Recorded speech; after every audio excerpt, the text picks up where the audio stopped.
Hello student, देखिए JEE mains 2025 में differentiability continuity पे बहुत अच्छा क्वेश्चन था।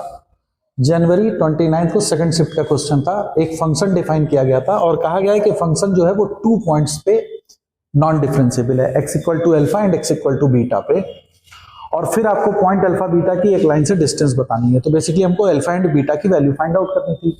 तो अगर आप देखिए फंक्शन आपको दिया गया था f x equal to x square plus one mod of x square minus a x plus cos of mod x, और कहा है कि ये फंक्शन नॉन डिफरेंशिएबल है। अब देखिए कॉस ऑफ मॉड एक्स जो है ये फंक्शन मेरा डिफरेंशिएबल होता है एक्स इक्वल टू 2 पे। अब जब दो फंक्शन का सम नॉन डिफरेंशिएबल है जिसमें एक डिफरेंशिएबल है तो दूसरा function must be non differentiable. इसका मतलब हो गया ये फंक्शन मेरा नॉन डिफरेंशिएबल होना चाहिए।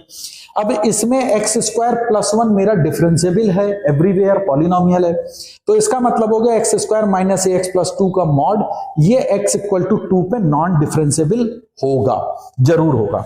तो अब अगर हम लोग इसको एनालाइज करें तो x square minus a x plus two x minus two into x minus p अगर मैं मान लूं और इसको मैं सॉल्व करूं तो पी की वैल्यू 1 आती है और इसके a की वैल्यू मेरी 3 आ जाती है।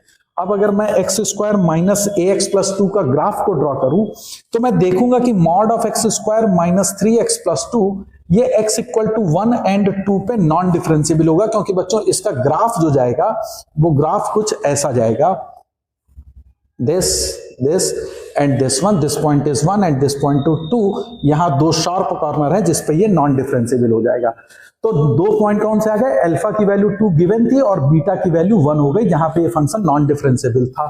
तो पॉइंट आ गया 2,1 और उसकी डिस्टेंस आपको पॉइंट आउट करनी थी गिवन लाइन से, और जब इसकी वैल्यू को हमने लाइन के डिस्टेंस फार्मूला पे अप्लाई किया तो that comes out to be 3। So इस क्वेश्चन का करेक्ट आंसर था 3। तो आई थिंक आपको ये सोल्यूशन समझ में आया होगा। तो इसी तरह से वीडियोस देखते रहिए। Thank you.